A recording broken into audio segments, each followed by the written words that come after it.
Make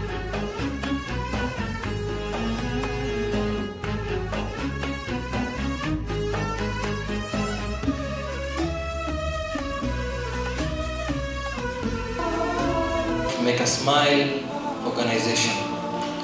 Brothers, first of all, we will start with a recitation from our brother Mabruk, and after that, inshallah, we will continue with the program. Rahmatullahi wa barakatuh.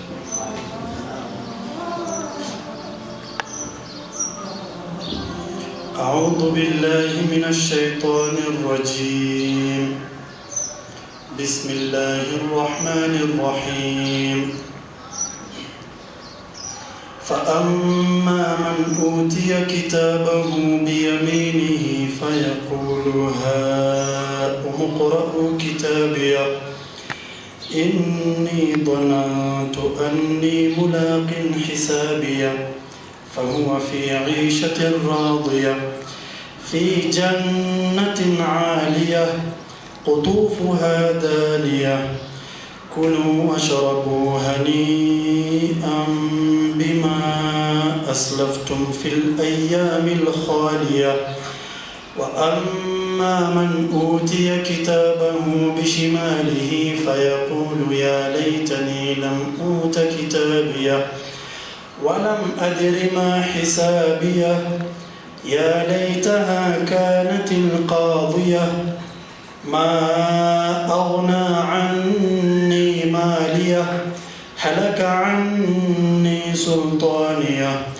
خذوه فغلوه ثم الجحيم صلوه ثم في سلسلة ذرعها 70 ذراعا فاسلكوه إنه كان لا يؤمن بالله العظيم ولا يحض على طعام المسكين فليس له اليوم هاهنا حميم ولا طعام إلا من غسلين لا يأكله إلا الخاطئون فلا أقسم بما تبصرون وما لا تبصرون إنه لقول رسول كريم وما هو بقول شاعر قليلا ما تؤمنون ولا بقول كاهن قليلا ما تذكرون تنزيل من رب العالمين ولو تقول علينا بعض الأقاويل لأخذنا منه باليمين ثم لقطعنا منه الوتين فما منكم من أحد عنه حاجزين وإنه لتذكرة للمتقين وإنا لنعلم أن منكم مكذبين وإنه لحسرة على الكافرين وإنه لحق اليقين فسبح باسم ربك العظيم.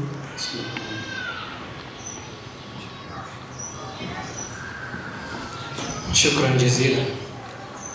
Brothers and sisters, over the next few hours, inshallah, in this year's anniversary, it will provide you with plenty of opportunities, and in this anniversary, you will know and discuss more about Make a Smile organization.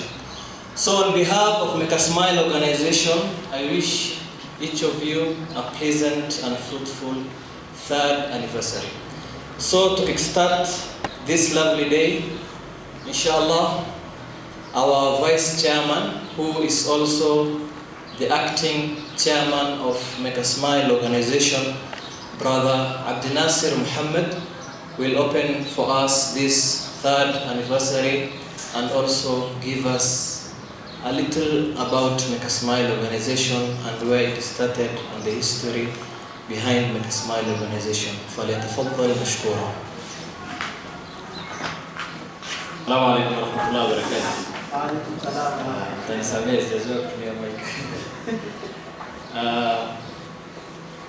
me begin by first thanking all of you for attending this function.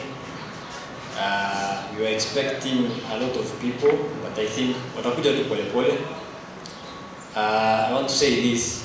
Hii si official meeting ya Make a Smile. This is a celebration. So I expect kukuwe na smiles nini. Yani sitaki kuona mtu ako na notebook na kalamu. Hii ni celebration. So inshallah the first few hours we will do a recap the past projects we've done, the completed projects. Then we will tell you about our upcoming projects, where we want to see Make a Smile in the next financial year. As you all know, tomorrow we are starting our financial year. Alhamdulillah, the past 2 years were very successful. This anniversary, especially this anniversary, is very special to us.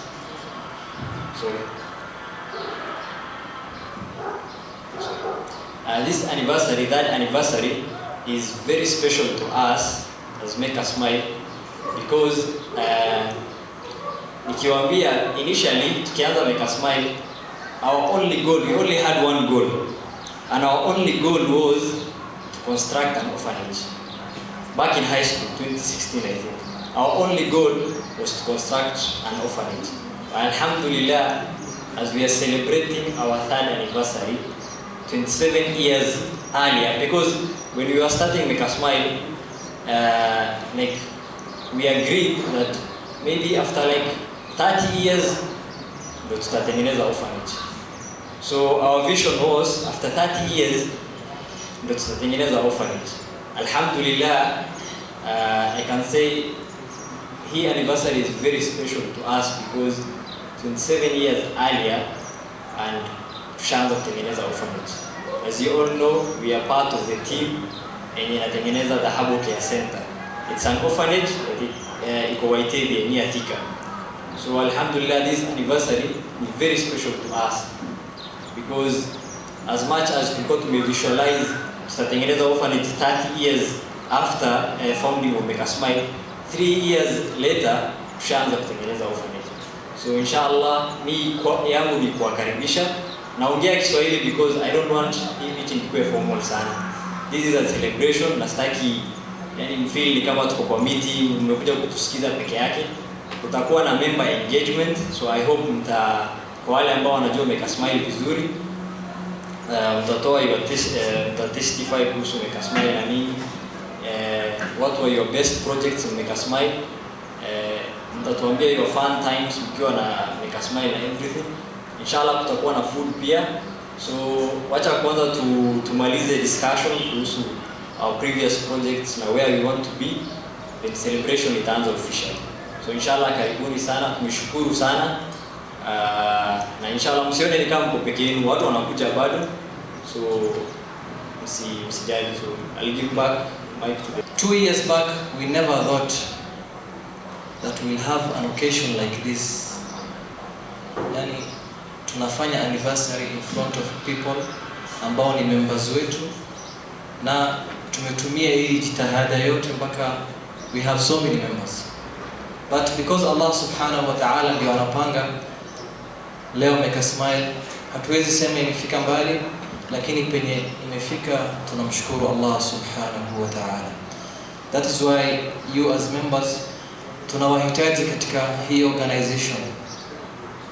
We don't only need money, hapana. We need ideas, we need dua, we need any kind of help that you as a human being can give to these children, because they are our first priority.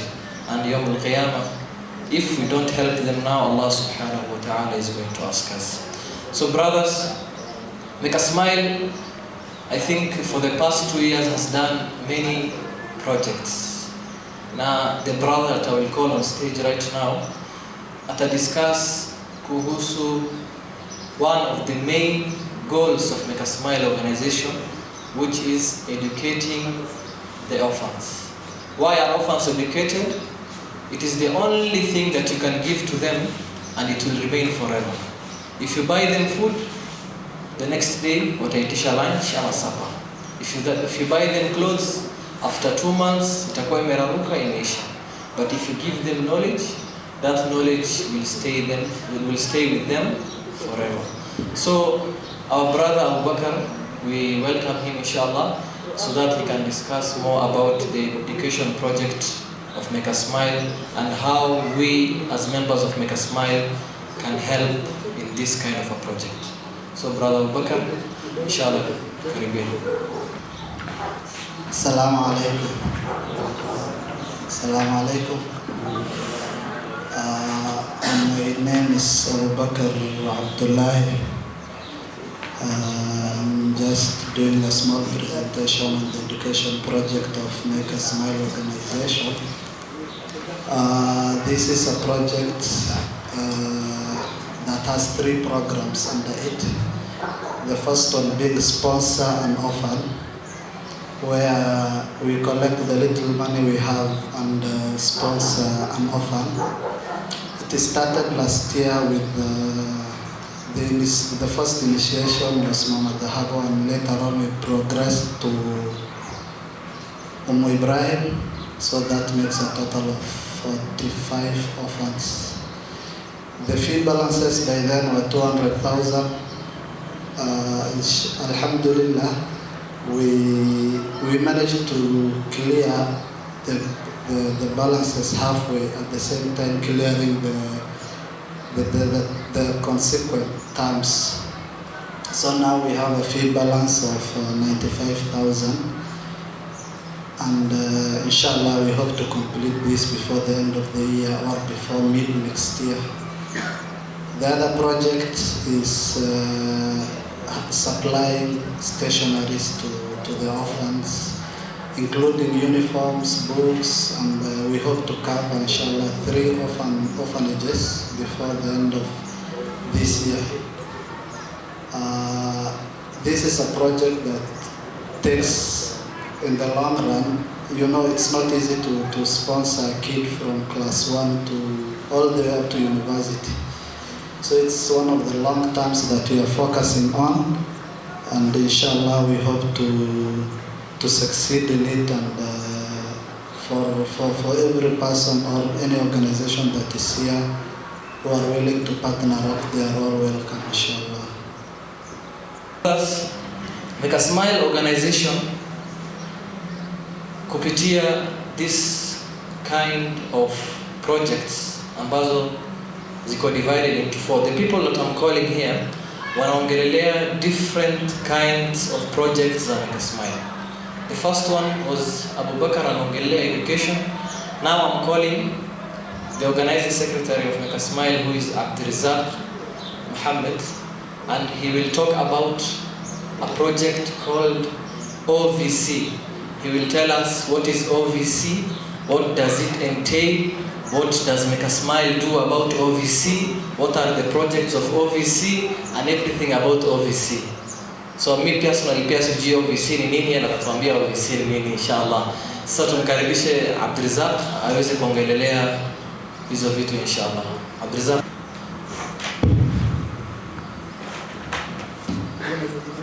Assalamu alaikum warahmatullahi wabarakatuh. Wengi wetu hatujazoea kuongelea kitu, lakini tutajaribu tu leo. Alafu hapa si hatuko lecture room, venye Abdinasir amesema, naona wengine wamekaa huko nyuma, siwaoni vizuri mbele mimi. Misioni bali pia ile tena ni handa kiplani. So mimi naitwa Abdirizak Muhammad, and wengi wenu mnanijua kama Starboy. Hapa kunipigia makofi nikisema vitu kama hizo. At least mchana unajua ni kama ama niwaambie msimame mstretch sijui ni aje mmeboeka ama tukate keki kwanza. Mamaje tukate keki kwanza. Sio kitu. Danianda bye. So me ni director zamani nilikuwa currently I'm the organizing secretary for Make a Smile organization. Alhamdulillah. Nimejaribu kuorganize watu lakini watu wananihepa bado. Organize tu.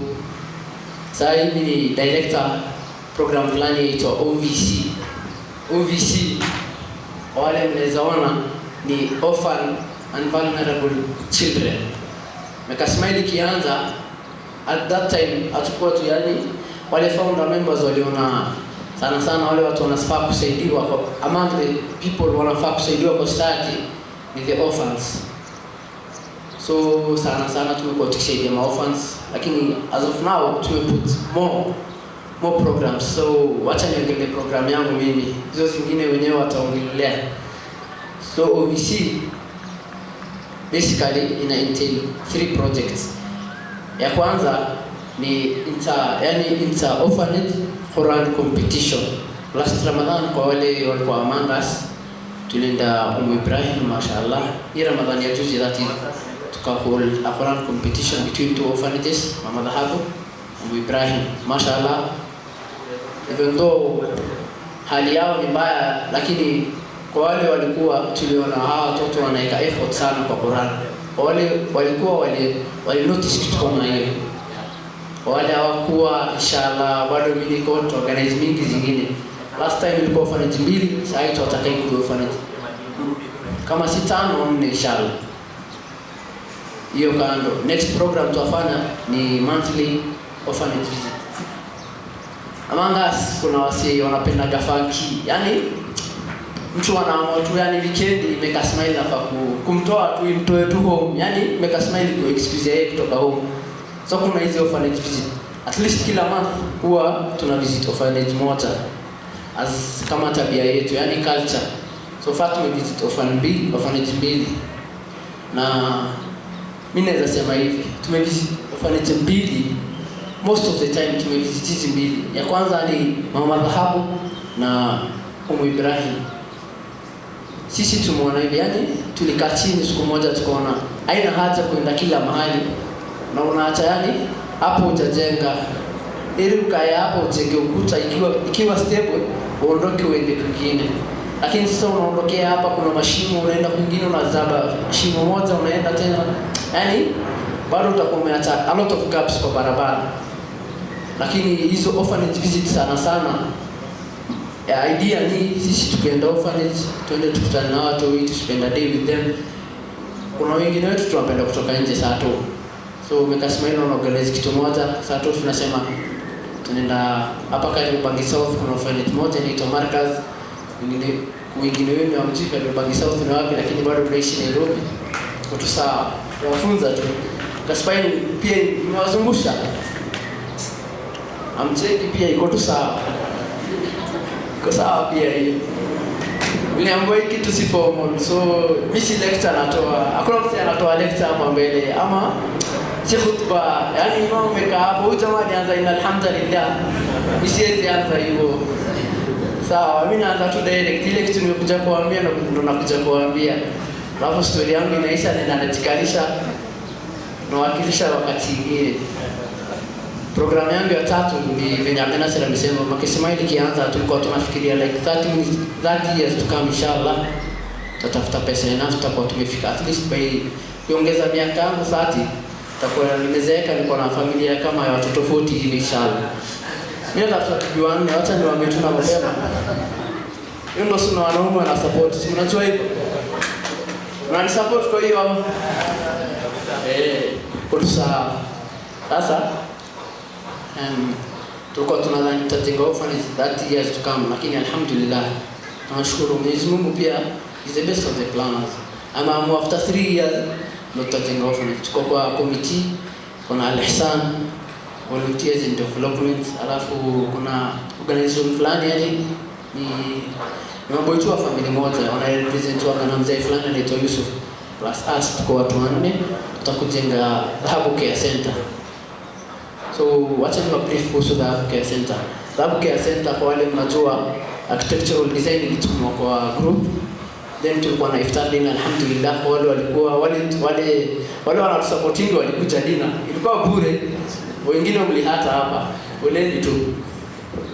Kwa wale walikuja mliona alhamdulillah tulichangisha kitu. Roughly 5 million. So 5 million like a quarter of the total amount wataka. So with time tukianza kujenga tutafikisha tu pesa inshallah. So hiyo staff Dhahabu Care Center ni a 2-story building. Siwezi waelezea vile hiyo staff inakaa into deep to at least muonaona. Kwa wale mtaona inshallah tutawatumia pia. Kama mnaweza ni inbox iko tu sawa. Hizi kata tutawatumia na niwaeleze vizuri. So hiyo staff ndio tutakutengeneza inshallah.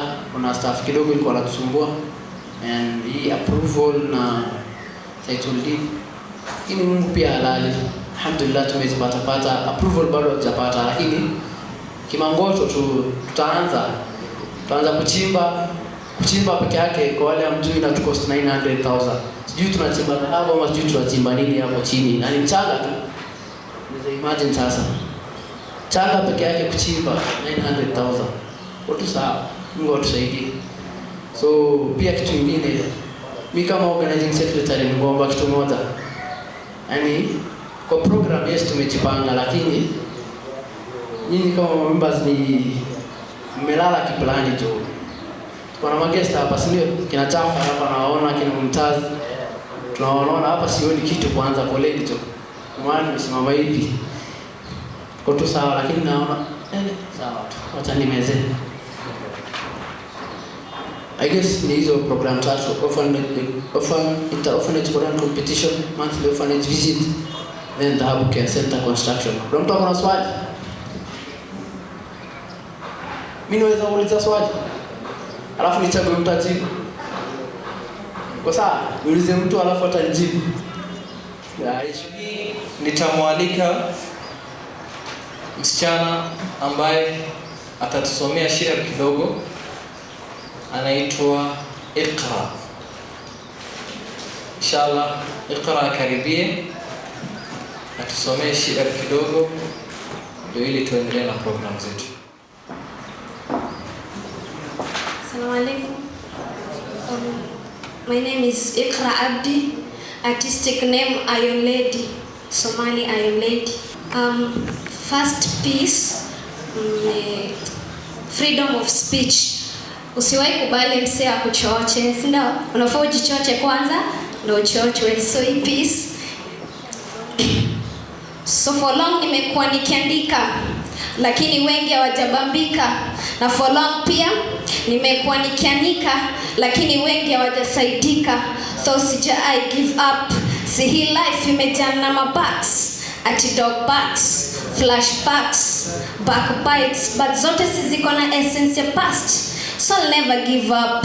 Najua life is full of mountains, so hata ka I'm so much poor of dreaming of grades, ati jusi afford cash ya ku make up my face, but hata bila foundation on my face I can destine my future. So I believe mini yule hatari, na tupo mistari, kuweni tayari. Mko tayari? Juni kali hata kuliko za Kanyari, so mwanaume tani mari asiwari, bora lete mahari na mi asinihari, cause mimba si mimi ndio takari. So vipi masomo yangu inakusumbua? Uliza Wambua, mi hadhana tambua, bora ngamia naweza kamua, na methali zenu pia ndazingamua. So ndazidi kuleta change, but si ya manoti, ni ya kusaidia wale wase wanoti. So uwezi ni full na kuja as a whole na si tundu, ni binadamu wanani full na si Mungu, ati wana try kuni hold na mi si rungu, hadi na feel kudoze na sijiruhusu, hata mkinipamba siezi panda bed na sijasusu, niite metal pia tho siezi shika kutu, but vile naachana dust wana rust hadi wananiita mtukutu. Nasikizo sana hadi naelewana na mabubu, nasikizo sana hadi natengana na manubu, na nyongwa sana junishazo ya sumu. So msinichoche na ladha ya supu ndo mniite msupu, jusijazo ya hongo labda uniongeze marupurupu. So zako ni light ndio maana zitabakia zikingara, ni light kislide jo kihara, iki light kinara na kulight up na sai kwa wizara, na chance napewa ni chance ya kujishasha. So inabidi tu hii moto ndo nimewasha. So hii moto ndo nimeacha, hii ndoto ndo imechacha, hii loto ndo imeninasa. So rough kama rider ndazidi kuwa brighter, lamp kama ya China, pesa ndio nadai nifike kwa dina, nisifike kama maina juu pesa nadai siezi aju na bypass. siezi add unadai kubypass. Oops, I feel lost na vile nimeishi kwa alert. Say fist. Kama niende. So chungulia na macho ya comedian, uone life ni funny.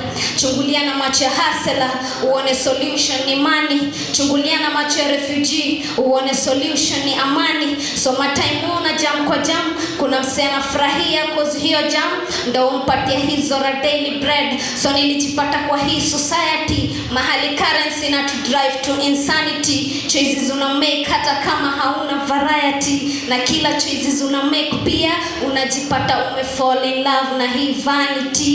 Hii ndo society utajipata umelala njaa, unaambiwa ukule vako ukiamka. So mercy na faith na drag to ancient. Hadi unauliza the needy, ati wajai jua story ya charity. So wapi humanity? Ati pia humanity. So kila service hukuja tafi, na kwa roho ni chuki imetujaa sisi wote. Juu kila mtu akikimbia kuwa wrestler, nani atakuwa helper?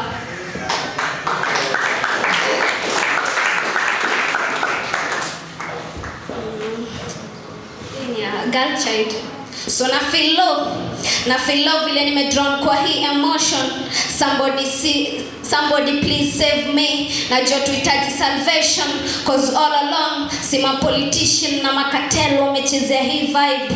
Juu walai kwa underwater, ni pain kuona tunaishi kama squatter. So this my voice, hii ni voice ya that black girl mwenye ameshindwa kuona star, but the only thing anaona ni mataa. So hii voice ni a girl child mwenye ana miss girl smile. So girl, hii ni voice yangu na yako. Wasikukat juu umevaa skirt. Kuwa kifaru, washa kandoli yako, write a future. Achana na historia yako, cause this is not just a dream. Wacha tukue ma visionary. Niko hapa kutap your shoulder, ujue girl unaweza shika spana. Nobody asikuambia pana. Najua minds zinakinzana, but dear sister, I'm a friend kufa kuzikana. That's why niko hapa kushoko na hope ya kukumbatiana. So girl dem, hii ni time ya rapist, hajowezi artist, jua utachorea. So girl dem, hii ni time ya sugar daddy, ajue you don't my honey. So please, siache you be. So girl, you are a wanna be. I know you wanna see. Trust me girl, you can be. So I'm the stainless lady, siwezi rust. Rights ziko kwa impulse. Check it, I'm the pacemaker, I'm the pace setter. No wonder nowadays wengi wanna look up to me. Shukran. Jazakillah khaira. Mwenyezi Mungu Subhanahu wa Ta'ala kujazie na kufungulia. Ndugu zangu, sasa nitamwalika Bwana Chama inshallah pia saa hii aongelelee vitu kadhaa ambazo zimebaki kuongelewa kwa Make a Smile Organization. Mr. Abdul Nasser.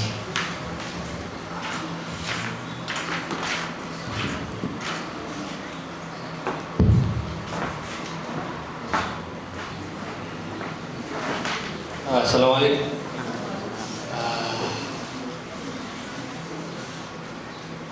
Kwa wale ambao wamekuja, ningependa kurudia tena. This is not a meeting, not an official meeting. Ni makosa hata tumevaa ikawa tunaenda meeting. This is a celebration. So inshallah, I hope mta connect, mta network. Welfare ni like this is a program which we are trying to like initially we were only focused on orphans peke yake. So our main focus was orphans peke yake. Everything to do with orphans tulikuanga hapo ndani. Ndio niliwaambia our biggest goal before tukianza ilikuwa kujenga orphanage peke yake. But with time as an organization, unajua other people are coming. Founders we were less than 5, only 5 founders. But sasa we are more than 150. So new ideas, new people, inabidi ubadilishe the goal na your focus area. So social welfare haihusiani na orphans in any way. Social welfare ni basically the rest of the society, our less fortunate na stuff guys. So we have two main programs for social welfare. Now the two projects in this program zitakuwa zinafanyika Ramadan. Next year Ramadan inshallah itakuwa I think from 23rd April. If I'm not wrong, 23rd April ama 24th to the next month. So inshallah this program will be undertaken during Ramadan, and we have two projects. Now I know most of you have participated in these two projects. The first one is giving iftar packages to the less fortunate. Iftar packages time ya Ramadan, zile familia zenye hazijiwezi, they cannot afford iftar, we give them iftar. Alhamdulillah, as we celebrate our third year, the past 2 years, first year Ramadan, we gave iftar packages for a whole month to 10 families. That was in 2018 Ramadan. 2019 Ramadan, alhamdulillah, we added 10 more families. So we gave iftar packages for a whole month to 20 families. 2018, the 10 families were from a place called Kisii. It's in Thika. If you know Thika, before ufike Matu, there's an area called Kisii. So we gave to 10 families, 10 needy Muslim families. Last year, we did 20 families, 10 families from Kisii, and 10 families from Kiganjo area. Kiganjo is in Thika here. I think in West Thika. The first project under social welfare. The second project ni Qurbani ama Udhiya. Some of you guys know Udhiya, wengine wanajua Qurbani. Udhiya basically ni ile slaughtered meat during Eid al-Hajj. So 2018 we provided I think 3 goats to 2 orphanages. Last year this year Ramadan, this year time Dhul Hijjah, we were not prepared because there were some changes we were trying to do. We were trying to change the system of Make a Smile, how one can become a member, how you can donate. So we were not focused much on projects. So we only did 2 goats, and we gave the 2 goats to Mama Dhahabo Children's Home. But inshallah next year we are planning to give Udhiya maybe 100 goats. So inshallah tutaona tupenye itakuwa. Economic empowerment. This is a new project to Make a Smile. From since we started, we've never done any project under economic empowerment. Yani economic empowerment basically, hata ukisoma unaweza elewa vizuri. It's basically empowering communities economically. Like previous 2 years ama 3 years, tulikuwa tunapeana tu chakula, tunapeana donations, tunalipa fee, but we've never economically empowered communities. So this is a new project to us. It will be a new project to our next financial year. And we've identified one project under this program which we will do. And that project is concerning agriculture. I don't know, I know many of you guys have gone to Ibrahim in Lakisama. Wakona a small farm near the children's home. So basically, your children's home, we pay their school fees. We pay their school fees, even though kuna some fee areas tunajaribu reduce. We try to support them in terms of school fees. So tukaona the best way ni wajua mtu huyu utamlipia fee. But education, in order to support education, unafaa kupatia mtu huyu chakula. Sio? Mtoto hawezi enda shule, unamlipia fee na hujampatia chakula. Unaelewa? So we will try, one of our projects next year is to empower Ibrahim Children's Home economically through your farm. Alhamdulillah wako na greenhouse. It's unfortunate tulikuwa tunatafuta projector. There are many things tulikuwa tunataka kuonyesha, but because of technical hitches nini imekuwa ngumu.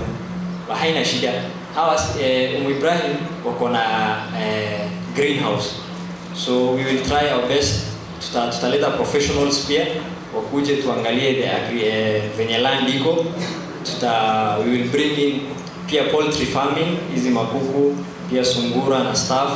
At least the children's home inaweza pata funding from hiyo project peke yake.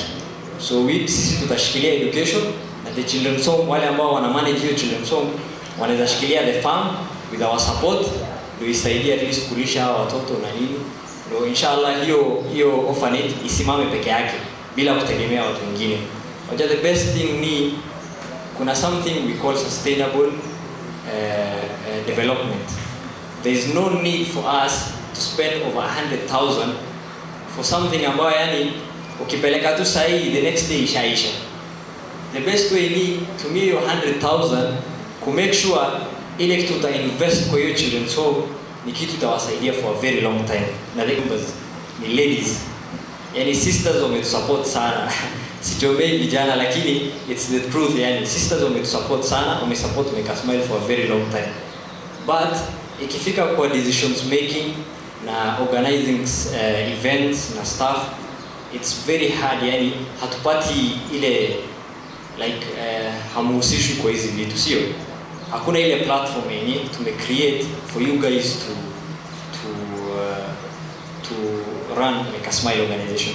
Na the reason is it's because founders of Make a Smile organization wote ni vijana.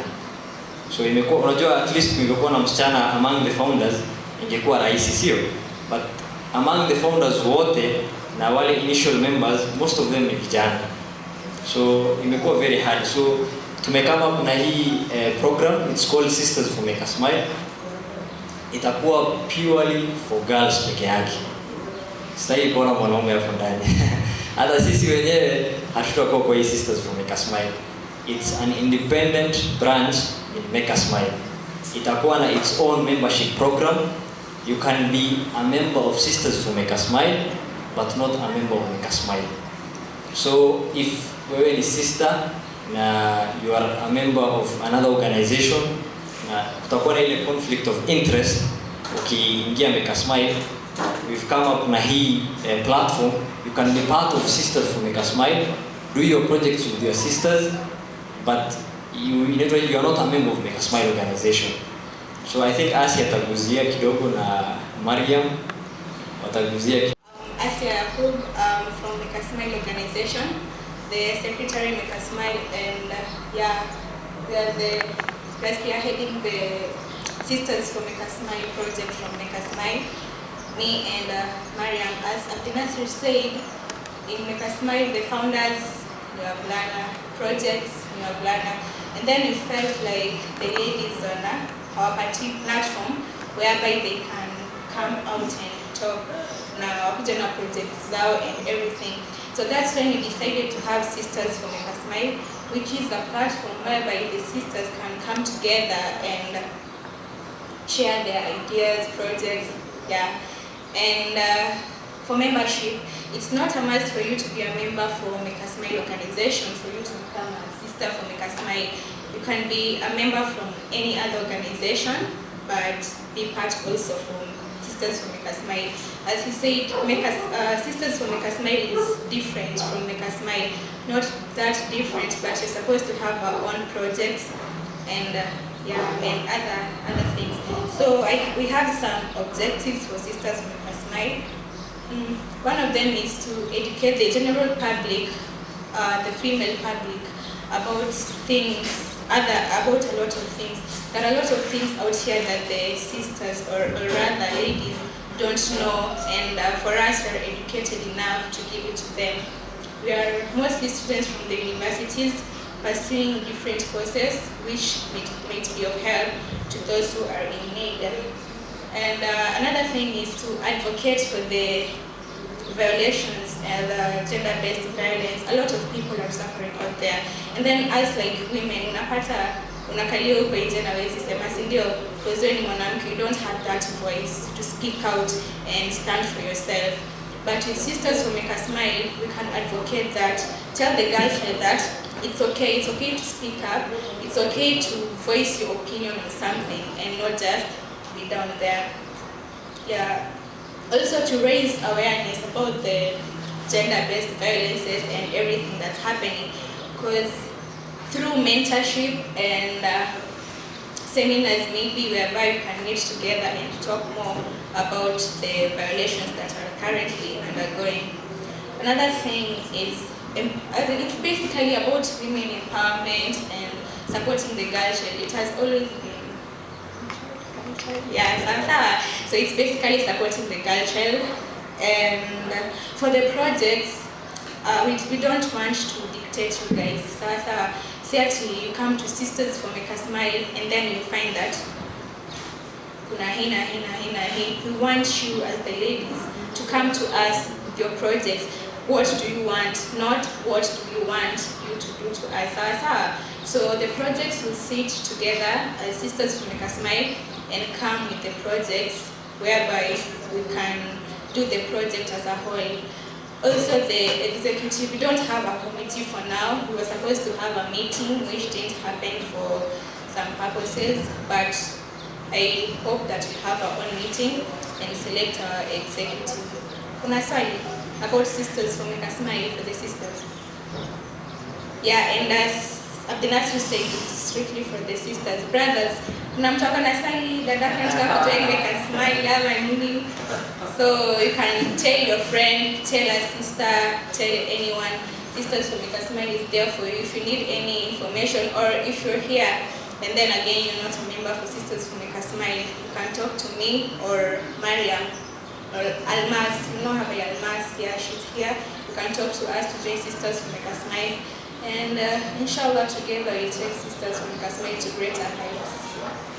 I'll invite Amir, who is a member of Make a Smile organization, and also he has helped us a lot in the department or the program of social welfare.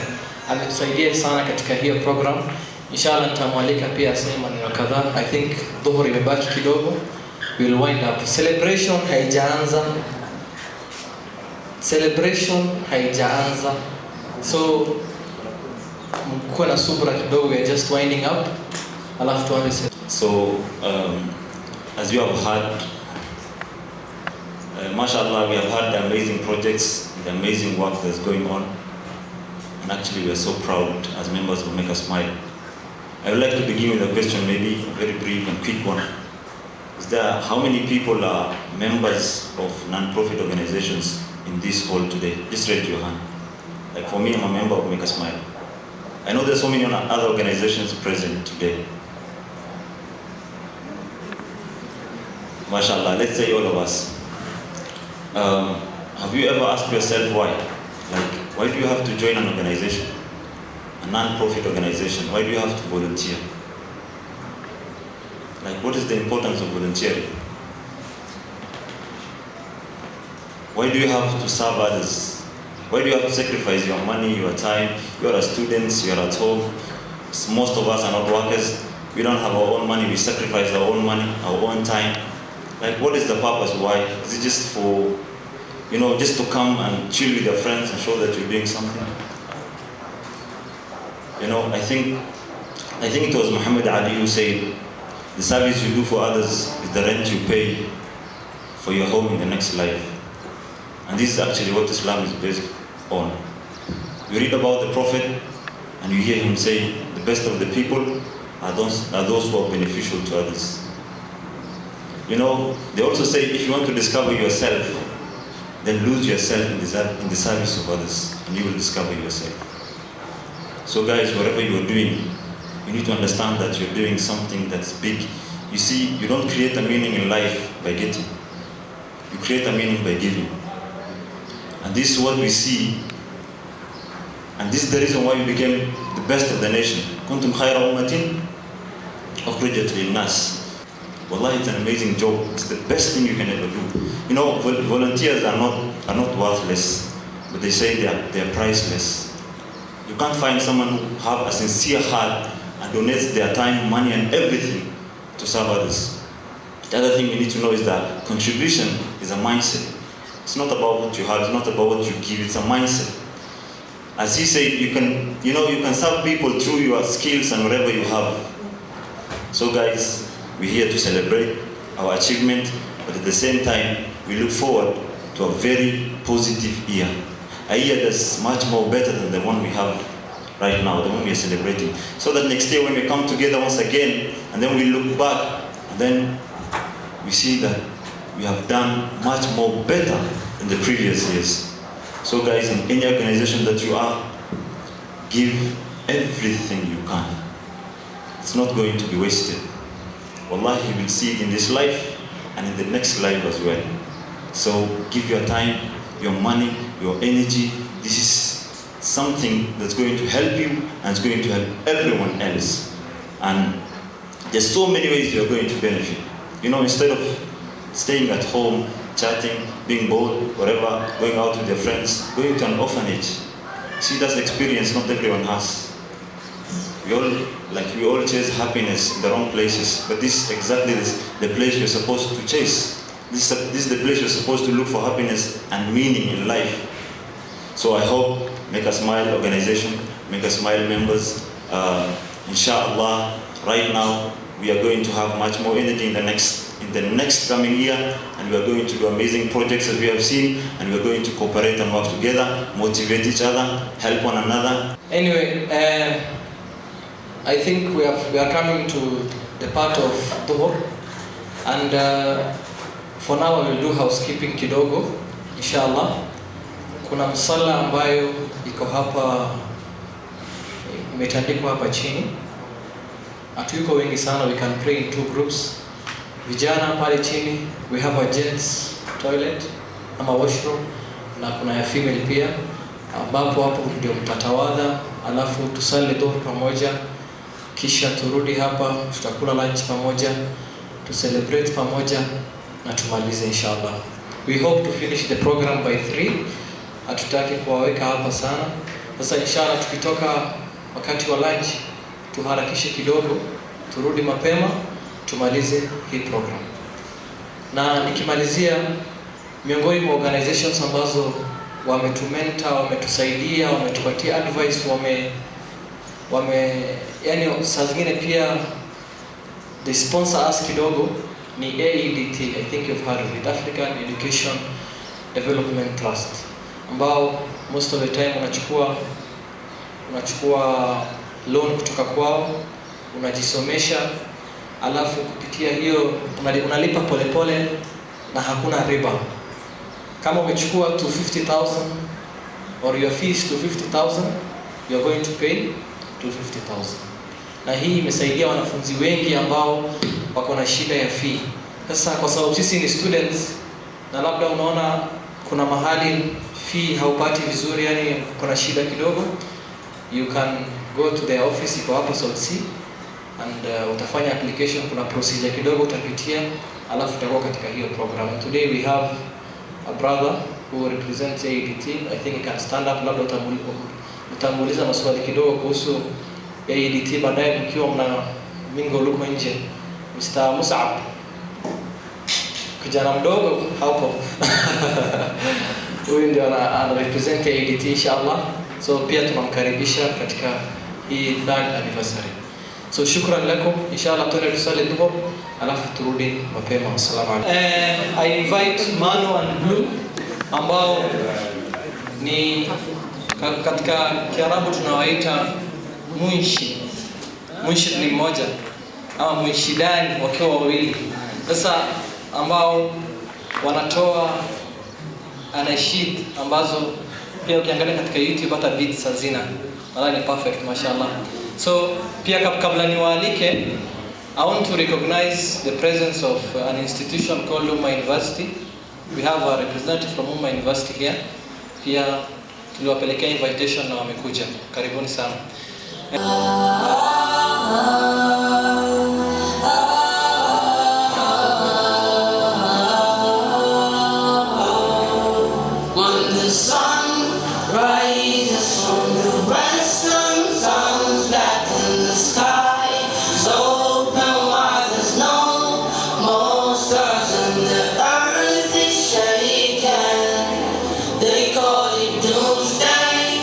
We call it Qiyamah, that's when the time stops.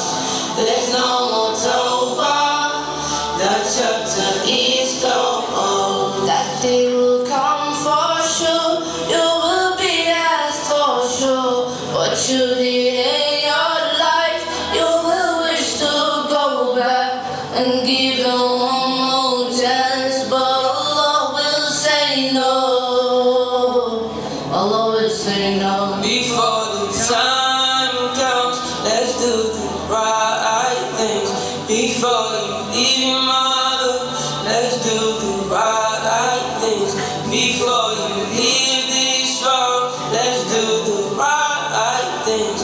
And the right time is now. And the right time is now. When the sun rises from the west and comes back in the sky, so open wide, there's no more stars, and the earth is shaking. They call it doomsday, we call it Qiyamah. That's when the time stops. There's no more tawbah. The chapter is closed. The hisab will be on, and you will be alone, standing all alone in front of your Lord. You think of going back, but Allah will say no. Allah will say no. When the sun rises from the west and comes back in the sky, so open wide, there's no more stars, and the earth is shaking. They call it doomsday, we call it Qiyamah. That's when the time stops. There's no more tawbah. That chapter is closed. That day there'll be no more family, no more nation, no more clan, no more president, no more king. It's only Allah that is ruling. It's only Allah that is ruling. You guys are trying to perform. And oh God, why? Why? We're supposed to be celebrating, right guys? Where am I lying? It's a celebration for Make Somali Smile. Oh yeah, Make a Smile organization. So this next song, it's about happiness. It's about tomorrow. It's going to be amazing. It's going to be awesome for all those who've ever had a hard time, for all those who are depressed sometimes, and for those who have a good life but you don't like to smile. It's time to smile. Now look at your neighbor and just do this. Right? A little bit straight, just smile. Okay guys, hope you enjoy this one. Inshallah.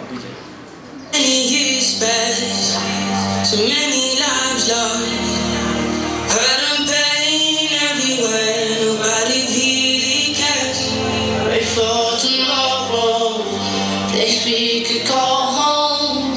I believe in us, I believe in you, man. We could build this trust, we could live in harmony, so let's forget the past. Look at the future we could build.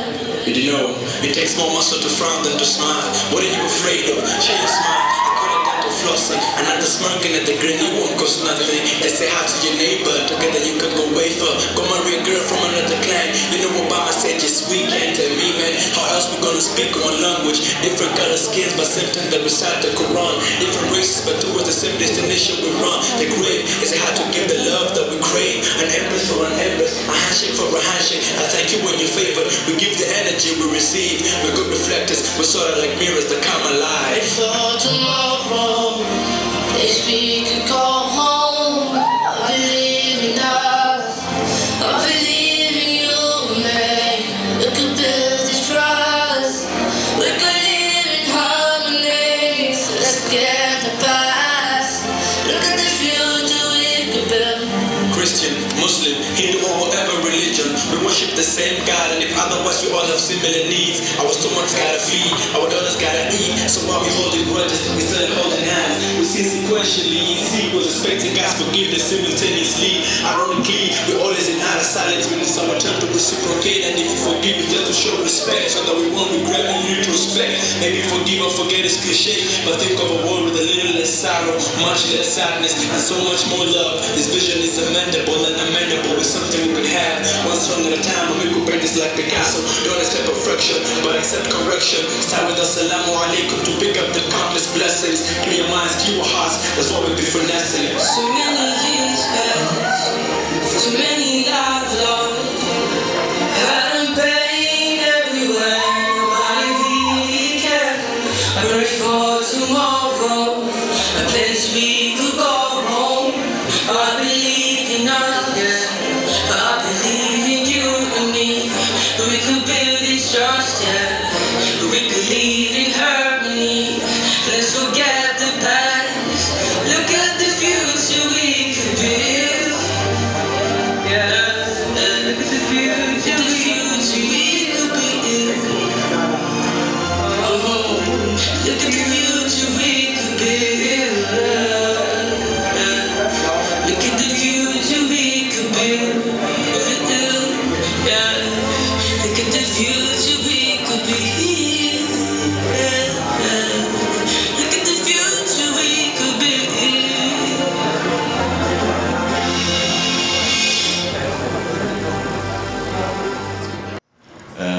probably now I've been called to perform, since it's the poetry and the shit kind of thing that's going on.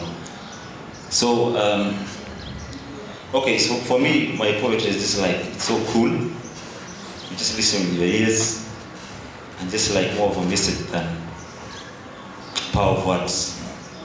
Like it doesn't have wordplay, and you know the way it was going, like the rest of the poetry. So it's just a freestyle. And I'm going, because of time, I'm going to read loud only one, which is called, it's about repentance, and I like it and I love it. And many of my friends is the favorite, and some of them like they have crammed it. And it really have a huge message in it. So it's just more of a prayer, and it's called repentance. And it goes like this. Oh Allah, I come to you with a broken soul. Heal the guilt I feel in front of you I kneel. Deep in pain, covered with shame, repeating the same mistakes over and over again. Oh Allah, I pray in your most beautiful name. Extinguish the flame in my heart, to you I flee. Set me free from the chains of my evil soul. Without your forgiveness and mercy I'm never whole. Fill the void in my heart with guidance and bring my life under control. You heard the cry of Yunus in the belly of the whale. You answered the prayer of Yusuf inside the well. You stood with Ibrahim when he fell. Your help comes in ways no one can ever tell. A loser is the one who loses hope in the mercy of Allah. Remember, Allah forgives all the sins, those done in public or behind the scenes. Big or small, even if equal to the level of the seas, or our sins rise as high as the skies, Allah still forgives, and this isn't a surprise. Let the tears of regret flow from our eyes. Tell yourself no more lies. Rise and repent before your time dies. Your heart dries and you are set in your demise. The door of Tawbah is wide open, so never lose hope. No matter how many times you fall, never stop, because the mercy of Allah is beyond our understanding and scope. Never lose hope. Allah forgives all the sins, and the minute you repent is when your life truly begins. Assalamu alaikum. So basically, this piece was all about, we're young. And these days, to fall to sins and temptation is so easy. And someone can just find themselves in, repeating the same mistake, the same sin until you lose hope. So you should never lose hope. Always pray to Allah, and Allah will accept you and forgive you. Assalamu alaikum. On behalf of our CEO, who is Mr. Umar Hussein Abdallah. Na CEO, najua na watu wengi nikitaja CEO mnashinda ni CEO wa nini? Ni CEO wa Africa Education and Development Trust. Nani anajua Africa Education and Development Trust hapa? Nani amesikia? Nyinyi wote mmesikia? Nyinyi wote ni beneficiaries? Ama hakuna? Naona wengine hapa ambao ni beneficiaries, sio? So I've come here on behalf of Mr. Umar H. Abdallah, because status yangu si status ya kuwa guest of honor, sio? Guest of honor kujangi na t-shirt mahali. Nawezi kama pia na upe, sio? But anyway, I'm humbled to be given the title, though itakuwa short lasting, sio? Okay, I grew up in a very humble background. I was born in Kawangware, and by then I was not a Muslim. Okay, I was born in Kawangware, and msijali juu accent yangu, mimi ni Mkikuyu. Najua watu wengi wanaangalia hapa wamekuja kupiga biashara hapa nini. Sijakuja busy. Okay, so I was born in Kawangware, and then moved to Mukuru, Kayamba. Who knows Mukuru? Kwa Jenga? Yeah, mashallah. Nyinyi pia ni member huko, sio? I'm glad to see that I have people that tunaweza relate, sio? Yeye nisikia mmekasibali. Nikafikiria ni watu wa South Sea huko. Tulikuwa tunaita the upper suburbs, sio? Huko kwa Masos. Okay? So as I grew up, I came to learn one thing, that in life you need to find a purpose of why you are created. Kwa nini tuliumbwa sisi wote, sio? Mwenyezi Mungu anasema hawakutuumba sisi na majini ila tumwabudu yeye, sio? But ibada is ziko in many forms, sio? Ibada ziko in many forms. Kwa sababu you find that you as a Muslim you are supposed to pray 5 times a day, sio? You're also supposed to give charity. And that's why I feel proud to be associated with the Make a Smile organization, because these are young people who have found the purpose of life, sio? And the purpose of life is not being selfish. Kwa sababu unaweza kuwa selfish. Inamaanisha ukiwa selfish inamaanisha ukinunua kuku, unajua in those neighborhoods ambazo I grew up in, neighbor alikuwa ananunua kuku, anaichinjia kwa bedroom. Nyinyi mtasikia tu ikilia pa. Basi inakuwa ndio hivyo. Alafu mtasikia stew imenuka, sio? Alafu nyinyi itakuwa amjei kula hata kuku, sio? Because you are not financially stable, sio? But these guys have found a purpose in life. And the purpose in life is sharing what you have with the community. Because if you empower your fellow brother, if you empower your fellow sister, that means you will rise up together. You rise up together.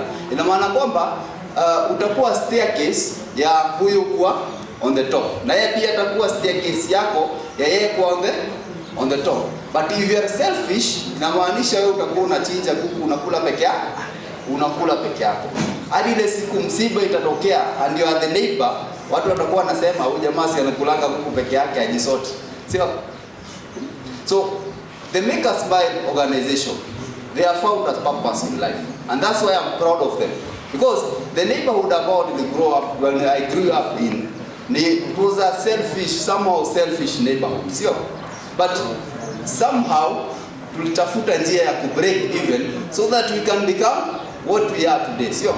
I'm not saying that sisi tumefika. We are still trying to find ourselves kwa sababu we have not changed enough lives. But we are still finding a purpose on why we are created.